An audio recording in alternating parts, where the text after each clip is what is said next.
On ABC7.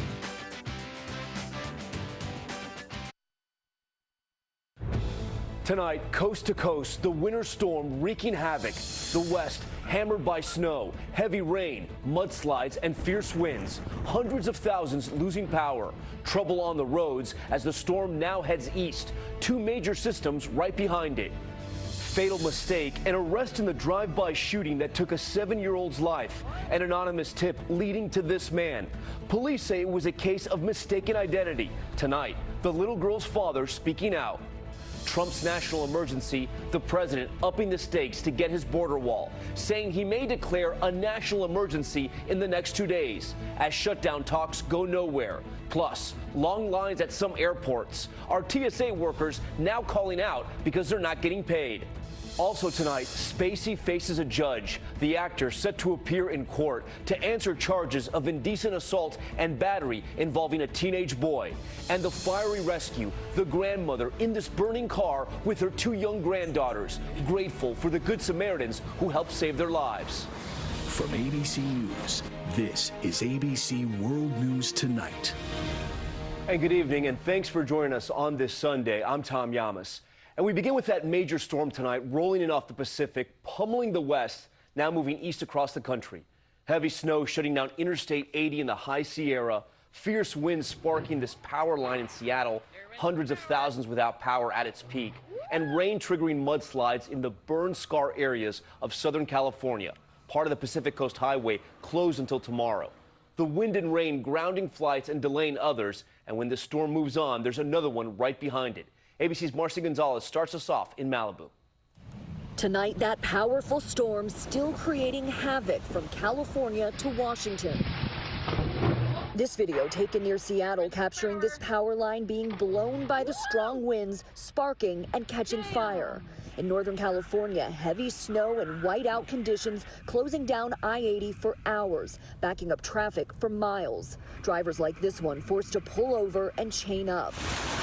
In San Francisco, high tides and gusts up to 70 miles per hour, sending waves crashing over the seawall into San Francisco Bay, flooding this popular pier. In Southern California, multiple funnel clouds reported. This one spotted spinning off the coast of Long Beach. Torrential rain triggering this mudslide on the Pacific Coast Highway near Malibu, shutting it down in both directions. Car after car stuck, crews using bulldozers to clear the debris. Tonight, more than 166,000 customers still without power, down from 246,000 at the height of the storm, with millions now bracing for round 2 slated to hit this week. All right, Marcy Gonzalez joins us live now from the Pacific Coast Highway in Malibu. The devastation from those earlier wildfires now helping make the destruction from this latest storm even worse? Yeah, exactly, Tom. These trees behind me are left charred by one of those fires, and the lack of vegetation makes it easy for mud to flow through here anytime it rains, which is exactly what happened. You can see the PCH here still closed in both directions as crews rush to clean up ahead of that next storm. Tom? Marcy Gonzalez leading us off here. ABC senior meteorologist Rob Marciano joins us now live on set. And Rob, you're tracking that storm, but as Marcy said, there's other storms right behind it? Yeah, the storm that hit the West Coast this morning, that'll be hitting the East Coast later in the week, but we have 2 more storms behind it already. The next one is on the heels of San Francisco with heavy rain and wind there, and then another one behind that, strong winds and some heavy snow, again, falling along I-80. And the next one comes in late in the day on Tuesday with more in the way of wind. This is going to be widespread again across the entire West Coast, and we're getting some cold air now across the Northeast. So for some folks, this is the coldest air we've seen since Thanksgiving. Wind chills tomorrow will be in the teens and single digits, and that storm that hit California today will be getting into this area on Tuesday. For some, it will bring some snow. All right, a lot going on throughout the entire week. Rob, thanks so much. We do move on now to 2 major developments in that fatal drive-by shooting of a 7-year-old girl in Houston. Jasmine Barnes died as she was riding in a car with her mother and sisters. An anonymous tip leading police to arrest this man. Police say it was a case of mistaken identity. The arrest marking a surprise turn in the investigation. ABC's Marcus Moore is in Houston tonight. Tonight, police making an arrest in the tragic death of 7-year-old Jasmine Barnes, a death her family initially feared was racially motivated. Eric Black, 20 years old, appearing before a Texas judge charged with capital murder in connection with the shooting death 1 week ago today. Authorities now say this all may have been a case of mistaken identity. Mr. Black has acknowledged his role in Jasmine's murder, and he We've also received information that this involves a second individual as well. Police making the arrest after they say a tip was sent to well-known civil rights activist Shaun King. A law enforcement source allegedly telling police Black was driving the vehicle during the shooting and that the suspect or suspects may have opened fire on the wrong car. The announcement marking a major twist in this case that up until yesterday was focused heavily on finding this red pickup truck, captured on video speeding away from the scene of the shooting and this sketch. It's very likely that the last thing they did see was that indeed that red truck and that driver that was in that truck. Tonight, police believe that man may have simply been a bystander.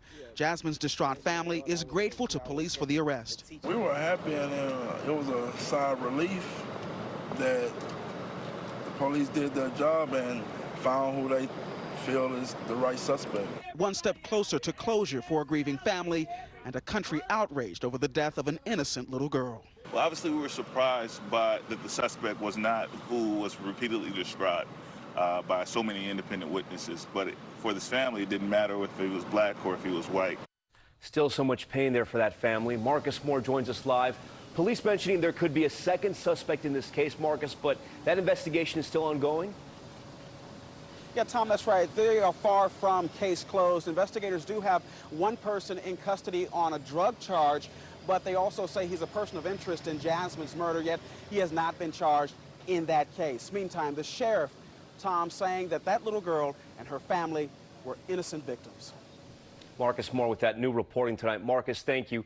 Next, we turn to politics and the shutdown standoff, leaving more than 800,000 government workers without a paycheck. President Trump saying he could declare a national emergency within days if there is no deal to build the wall. The vice president leading a second negotiation session with Democrats today, but no breakthrough to report so far. And with long lines, look at that, at some airports, are TSA workers calling out because they're not getting paid. Here's ABC White House correspondent Tara Palmieri. Tonight, with shutdown talks hopelessly deadlocked, President Trump delivering this message to federal employees on the verge of missing the first paycheck of the new year. I can relate, and I'm sure that the people that are on the receiving end will make adjustment. They always do. And they'll make adjustments. People understand exactly what's going on. The president is seriously considering declaring a national emergency at the border to bypass Congress and build the wall himself.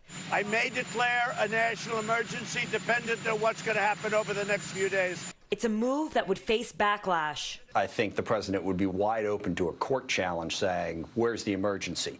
You have to establish that in order to do this. Effects of the shutdown growing. In New York's LaGuardia Airport, this terminal faced long lines. A Delta employee telling ABC News that some of the TSA officers who have been working without pay did not show up because of the shutdown. Please, everyone, have patience with the officers that came to work. In a statement, the TSA says call-outs have increased, but not by an unusual amount, adding, quote, the numbers are certainly not extraordinary. The president claiming the 800,000 federal employees affected are behind him in this fight. Many of those people that won't be receiving a paycheck, many of those people agree 100% with what I'm doing. Marilyn Carruthers, who works for the USDA, says the bills are piling up. We want to go back to work.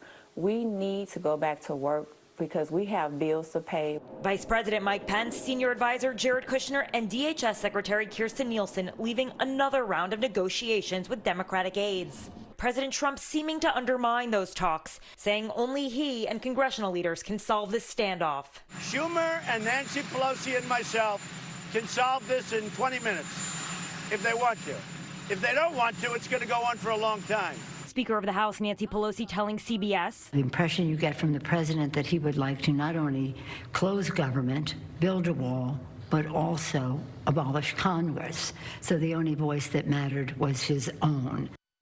Tara Palmieri joins us from the White House, where she spoke with the president earlier today. And Tara, President Trump now evolving when it comes to what the wall will be made of, saying that the wall will actually be made of a barrier made of steel?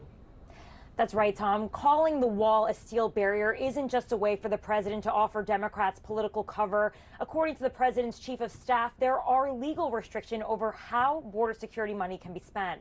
Tom? Tara Palmieri for us tonight. Tara, thank you. Also out of Washington, President Trump tweeting confirmation that an al-Qaeda operative involved in the bombing of the USS Cole has been killed in an airstrike in Yemen. Jamal al-Badawi was indicted in the U.S. but never extradited for the attack. Yemen did convict him, but he escaped from prison. 2 suicide attackers in a small boat blew a hole in the coal side in a Yemeni harbor back in 2000. 7 American sailors were killed. And next tonight to the case of the American man held in Moscow's most infamous prison.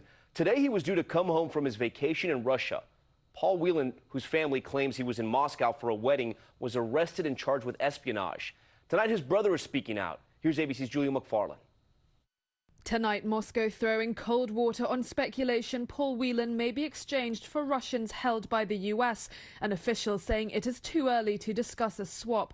The 48-year-old former Marine has been detained in Russia on charges of espionage since late December, but his family says they are still in the dark. The Russian government hasn't released any details about the espionage charges, and we haven't heard anything from the American government.